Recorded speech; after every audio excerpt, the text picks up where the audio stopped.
Bandeko Balandi, Singozakoye Baïté Bozar, vraiment révélé de partout dans le monde entier pour Nakolanda Bisso. Merci, na confiance, peu fidélité, pour renouveler la chaque jour sur Elite Télévision. Abonnez-vous très très très massivement. Un bon lundi. Na baïnyo sur message Nakolanda Bisso, Bisso Petolinga Rabino, vraiment il y a trop. Na grand lisolo, ya mkonelilo, na zanga mogote. Je suis avec mon invité, Maître Mardoché. C'est avec lui on va parler actualité politique. Bonjour, Maître. Bonjour, Madame Vanessa. Vous allez bien? Ça va, nada bien. Oui, namoni lelo moi malili nini. Qu'est-ce qui ne va pas? Tumbolanga ndo mona nina opera moto. Oui, lelo na nouvelle utiko komela biso liwa ya kitenge yesu moi liloba na wezani par rapport à liwa na. Vous savez d'abord que na Tongo j'étais en train de me réserver pour d'abord y mettre. Est-ce que Eza a solo to yebisana? C'est vrai. Oui. Waouh. Mais ça fait mal parce que nous venons de perdre quelqu'un de très, très utile. Dans le contour du chef de l'État, c'est quelqu'un qui est pétri de beaucoup d'expertise, très compétent, très intelligent, trop scientifique. Quelqu'un qui avait aussi l'expérience de la gestion de la chose publique. Au côté du chef de l'État, Azaki a tout le monde makasi. Pour la salle, ça y est, mais moi, je compatis avec la famille biologique, la famille politique. Il y a Patriarche qui était Yesu. Alors, je pense que ça nous fait tous mal. Mais qui était Yesu est resté encore en nous parce que nous sommes des futurs qui étaient Yesu. Nous devons emboîter les pas pour tout ça là où il y a ça là kawana. Donc, c'est quelque chose qui fait vraiment mal. Mais pourquoi Batbazo va vite mouner salami nakata motema chef de l'État? Bon, pas vite mouner en quelque chose. C'est comme si Kitenge se dirigeait le pays. Non. Kitenge sous Aza au représentant et chef de l'État. C'est-à-dire il avait un rôle qu'il jouait en fonction de la qualité des chefs de l'État à Benyela qui est Mpaginaï. Cela ne suffit pas que le chef de l'État laisse Kitenge se prendre les décisions à sa place. Non, ça c'est du mensonge. C'est comme Motutu a un conseil, Motutu a un rôle où il a joué. Kitenge c'était un élément de taille, c'était un monsieur qu'il fallait à la place qu'il faut. C'était un papa où il y a sali politique makasi namboka oyo azama yele makasi. Donc je pense que tu peux y amayer les logola Kitenge sur Mazali Pelisusu. Je pense que atigi biso to compatir parce que bon ça modelo Kitenge ça fait mal. Mais quand cela ne tienne, le Congo va continuer. Et on va chercher à immortaliser Kitenge parce que c'est quelqu'un qui a servi l'État. Oui, merci beaucoup. Tobetano lisolo ya lwala baboni Fifi Masuka. Fifi Masuka, Fifi Béton, Masolo eza bien makasi. OK. La province eza likolo tellement que lokuta to lieka ngo makasi yango no monaki province ya Gomaki Malili. Province eza moto mama. Province eza ko telemeza ko tombwama. Misala pezo sala. Misala ezo sala ba veni ba goudron bazo tia. Ba pont bazo tia. Toi, tu peux t'imaginer, l'unique province où il Fati Kombo, na pomoko qui toque pont moderne, pont Fati Béton. Oh, ils ont ça la malakati à ville. Pont monene, pont yami balé bazo ça na avenue Ngongando. Avenue wana ezake pena ma boulou ya minene pena ma bois ko pena na kati au centre ville. Wana muyeja a ome ma bajene ba mela lutoko. Ba langwa, a bengi na biso fali. Abenga na biso yo ba pesa ka kombo nzenga luketo donc musala na ko benga ba musicien ko pesa ngombongo ba venir zo tobo zo kufa muyeza c'est le logo tala mama oyo avandi na mutema ne malamu habité na kotika province boye ko yati province yo kena kata libu to tombo la province de biso to délivrer ngo to gérer province selon vision chef de l'État pour population na biso et se retrouver 3 jours après pour les intérim mama babandi bulo wana vini ngungando ba machine na nzela ba komi o sala awa goudron c'est déjà kokota côté on a venu on a genda osuka ngam moko boende bazo tia siko pont pour écoutana na avenue mususu za ngam mususu kuna donc c'est quelque chose de bien et loko mususu maman azo tonga biloko mususu côté ya golf plateau place on est espace munene président ba osala ngo stade moderne ba osala ngo ba biloko ba édifice belé et ça pour le développement il y a province et puis misale bandi déjà Batunde ba pesa yo kombo ya Fifi Béton. Comment déjà Fifi Masuka saini? Ba pesa Fifi Béton par rapport à la façon à accompagner visuel chef de l'État. Parce que on dit que basi bon se sous-estimer. Basi baza na ba compétence moko makasi ko leka quelque part na mibali mususu baza avec na ba $1000, ba 2000, aller à Chikona, à Genarabo Tabi na zonga. Mais cette femme a une mère.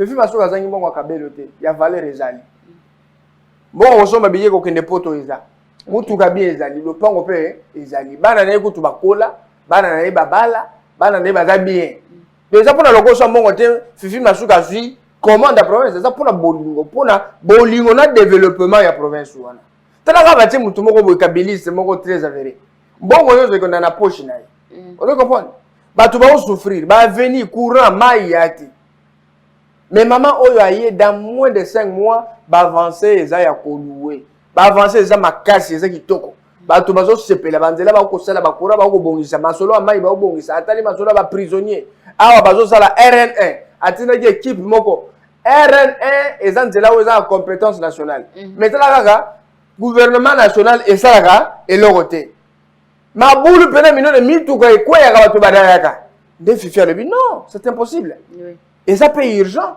nde atindi équipe expert bake kuna d'abord na bilili okomona bake kuna déjà équipe eza étude ya faisabilité ya kosalama d'ici là baengin ekozala wana mpona basala nzela wana kitoko ozomona e permettre bato lomami bato olomami bato kasai bazwaka ta na vélo okokende ti okomi lwala bakomi okatanga eza avancé eko permettre moto akosoba marchandise na kasumbalesa olia kota train aboyi na mobulu na mutuka brrr mais badaka boye makambo nyonso na asali boye po na suka makambo mabe ekoti ma ti ya za infecté te ya za moto alignon sacré te ya infecté te bao baza na ba virus ya muyibi ya ba détournement nde baosala bongo Fifi aosala mosala selon vision à chef de l'état vision oyo kitoko ya que to salela peuple yono yebiti obosali sous peuple d'abord yango ne to salela Fifi Masuka aza mwasi ya kolouer kombo na ye komami na liste basi oyo ba impacter positivement ozomona asaleki réunion moko awa na ba institution nyonso na secteur ya finance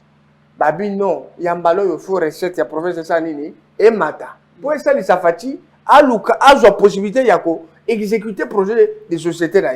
Vous comprenez? Parce que nous avons une province pilote, on a contribué à 4,7% de budget de l'État. Vous comprenez? Aux provinces pilotes sont mouillées. Donc maman béton, aza moi si mon faut qu'on soutenir, aza modèle pour na bana bacho, bazana posa ko la politique positive, leadership féminin. Ozomona mwasi eza na kokuma mutu kazaka sérieux, eza na kongérer kazaka sérieuse. OK. La plupart ba oyo bazola na caméra na boloko ebe ba mbali. Merci beaucoup, Maître Mardoché. Parlons à présent loi Noël Tiani. Ils toujours pourquoi loi wana ezo frapper directement kana Moïse Katumbi parce que tout le monde a bakengo dondo babenga bango basa ba congolais te to bien tout le monde a batebele babenga bango ke basa ba congolais te mais pourquoi ils ont touché kaka Moïse Katumbi loi wana et bon point nini ye touché la question yo posé wana kana ozongizela o Moïse Katumbi habita biso za congolais abota bana mboko. OK. Aza congolais. Ngai na oloba boy. Moïse Katumbi, ce n'est pas lui qui a voulu aza la métisse. Papa na aza la juif, maman na aza la soi-disant congolaise. Parce que bato mususu babi maman na aza moemba ya Zambie. Ayaka na Congo pour la faire na ye. O comprendre? Ya ono mona Moïse Katumbi ko to ba noko na ye atonga na Zambie ebele exil à 2001 akota ngo Zambie ya bana oteka ba dia ko exploiter dia ma vert na ba minoterie na ye kuna.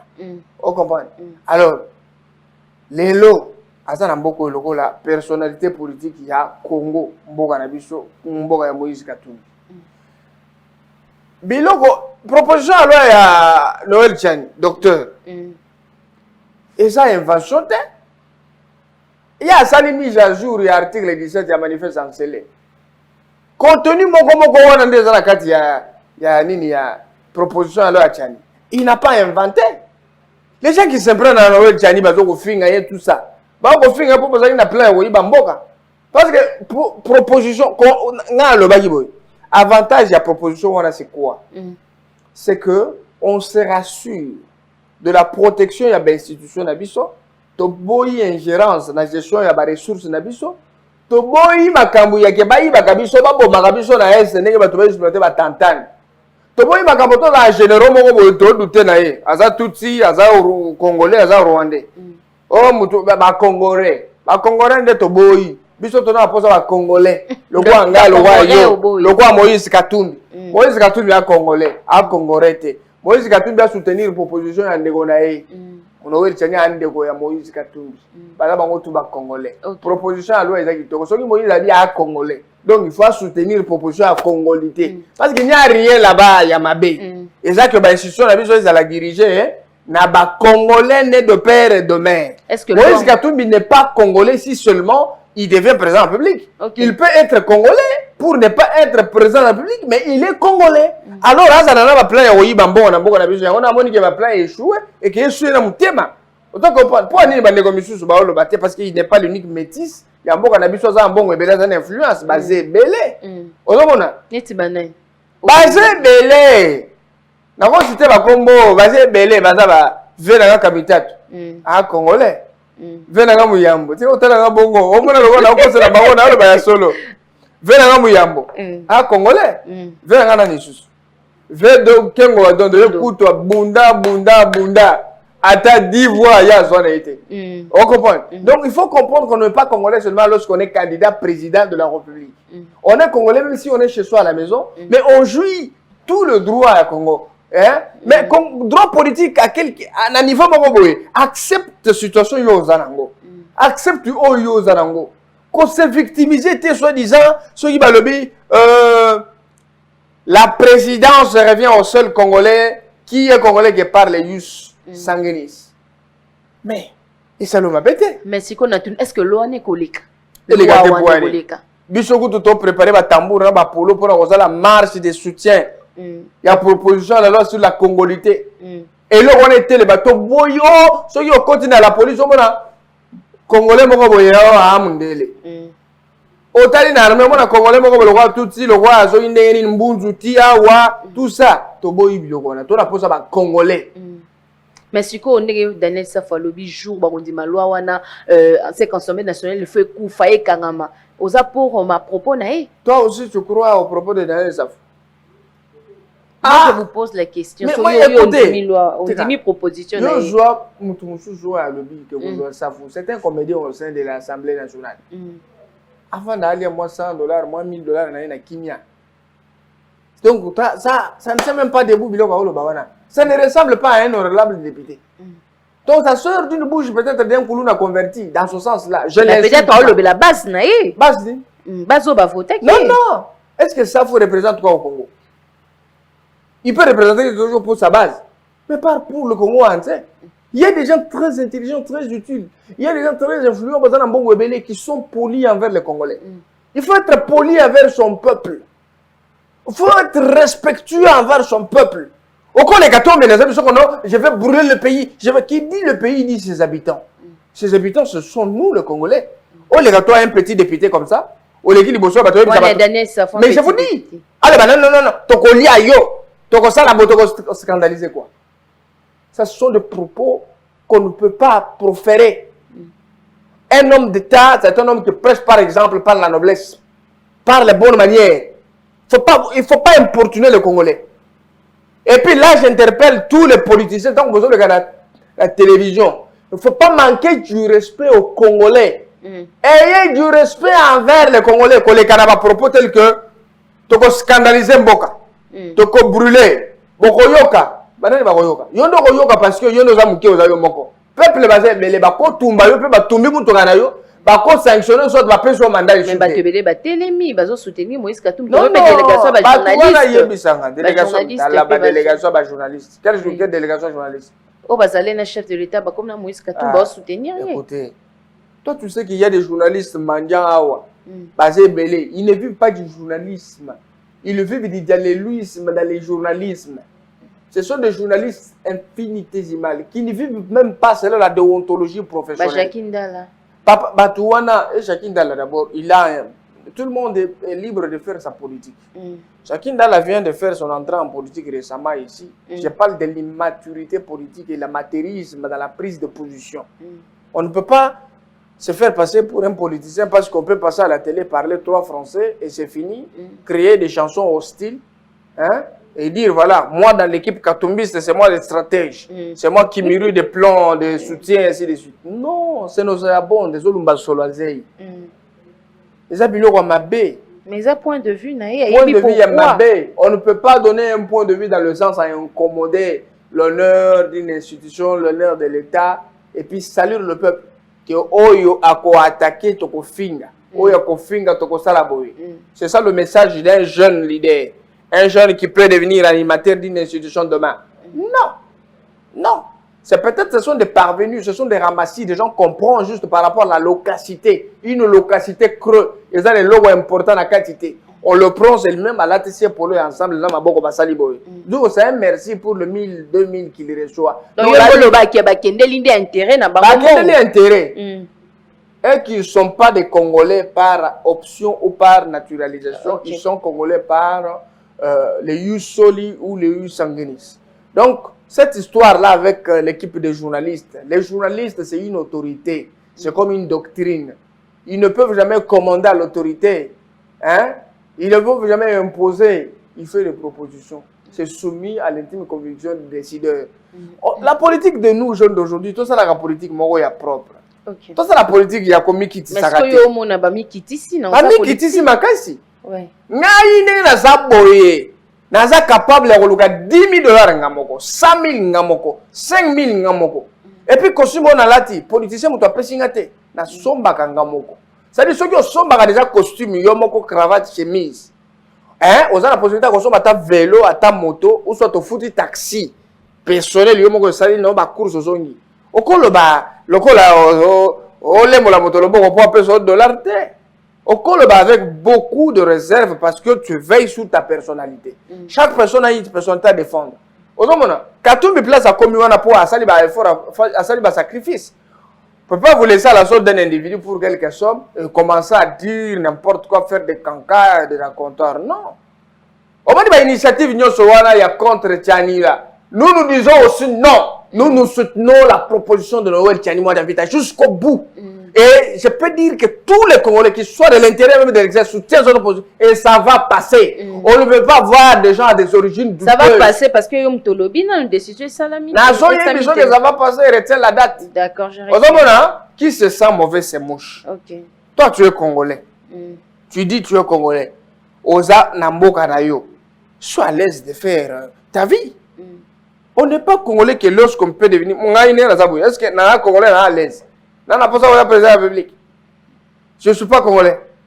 Merci beaucoup. Merci beaucoup, Maître Mardoché. Parlons à présent UNC, proposition Vital Kamerhe. Oza d'accord, nango proposition nae. Yanine. Proposition nae que bat sangana ba vandisi. Atika ba aventure wana. Vital Kamerhe na prison ibimbo mamboka. Azo ngapesa ba proposition à dialogue. Il faut vraiment, il faut vraiment être malade jusqu'à ce niveau-là.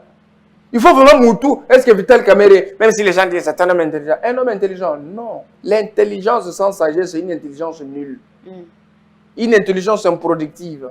Une intelligence que lorsque tu es devant les micros, tu séduis avec tes verbes, tu séduis avec ton savoir-faire, mais que tu utilises pour le mal.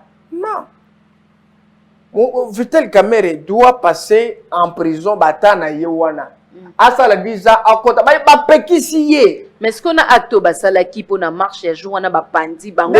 Moi si na ya azo lela to moni ba image que ba biloko ba désordre on est ça là qui bien. Maman, ça n'existe pas. Procédure judiciaire moko boyo ezoloba pour na réclamer sortir ya mutu na prison, pour ça la pression populaire. Une pression politique, ça n'existe pas au moins dans des pays où peut-être la population est désorientée par des politiciens comme de Vital Kamerhe. Parce que là c'est l'intérêt de Kamerhe. On dit c'est l'innocent. Innocent, il va condamner na boloko. Il est Atika, aux propositions et à dialogue. Il y a 10 ans, en dehors de 20 ans de travaux forcés, 10 ans, avec la politique en Boga na bisoté. Ozomona, si une proposition on a le bino dialogue et où tu as, d'où tire-t-il ce droit-là? On a interdit. Il ne peut pas faire la politique pendant 10 ans. Aga la kimia, aller à foufou na kimia. Ceux qui ont 20 ans, ceux qui ont 20 ans, plus l'âge qu'il a, plus 10 ans. C'est jusqu'à sa mort, parce qu'il n'est pas un bon exemple pour les gestionnaires. Azam Mouyibi Yamboka. Azam Mouyibi Yambongo Yamboka. Moi, si n'a pas Azolelani. Ce sont les larmes des démons. Oui, ce sont les larmes des démons. Et là, tu vas gagner moi si nous parlons là. Allez là, ce qui n'a ibi à l'élite, ça sert à quoi? N'a moi si n'a pas ibi mon à l'état, n'a détourné ba mon ebele bongo. na bandeko na nga bakaka photo na bambongo mo strong boy bazako na ba réseaux sociaux Daniel Massaro basambisa été loko tavandaka bon na prison siko yebisanga bato abongo mwasi abongo aya kolela soki babete libanga wana na koloba non c'est un manque du respect à une femme d'autrui donc yozo sepena acte basoda basalaki basoda basala ngo na ndenge mabete c'est pour préserver l'ordre public. Cette histoire n'existe pas. Des pressions, vous faites la pression à qui? Parce que ce n'est pas l'exécutif Oyekangi Nani Vital. Mais c'est le pouvoir judiciaire. On n'intimide pas les judiciaires. Par contre, ça la décision et que non, il faut ce qui boy. Non. La procédure légale est à appel ouana. Procès en appel les bandits, c'est ça la procédure. OK, merci beaucoup. Quand on a posé appel ouana baba qui s'est à 10 les sous. Et ça là Atikane kana prison libérée. Et ça là à 30 ans. Gentini Ngobila. Wana muyibi. Tomoni ba image ba maman bazo betele sima kenda. Tango bazo betele de sima ba maman. Yo za gouverner. O kan choke musika. O ko kena mutu ko tuti na miro dai. C'est un bon, yebisa na niveau ba maman o ya zando ba comprendre que Gentini Ngobila c'est un incompétent. Siko biso ba intellectuel to globani. Il y a beaucoup de place à la biso parce que biso tango to le gaboy. Au moins ba capitaine ba tala ah wana solo ba contre Gentini non tolo ba contre parce que c'est un incompétent. Na wileri awa mabulu kaka. Ale kaka point liboso kutu biro na imai eza wana des autres c'est sale eza bangungi ya mine ne baza wana. Yo yebisanga soki liboso biro mai ba longola te ça te ba longola te. Kaka kini bopeto ne tambola. Suspension wana ya bokobese c'est non événement et ça est longote. So suspendre ba on échanger ni. Parce qu'il n'y a jamais eu de mauvais troupes, mais il y a toujours de mauvais chefs. C'est lui le mauvais, il est incompétent. Au moins les politiques ya Kabili ya Kalawana ya Mabe. Ba ju muto zaki na boutique na alimentation, zaki na comptoir à diamant, ba le gouverneur, il n'a pas de vision, ce qui kola ta costume na cravate, arrogance, gyrophare, ozomona na makelele wana position point. C'est ça ce qu'il a besoin na ko yiba mbongo. Donc ce sont des gens qu'il faut chercher des gens. Moi, je prends la méritocratie. Géopolitique n'a pas politique. On n'en a pas besoin. Parce qu'il y a des gens qui sont incompétents, qui sont gentils.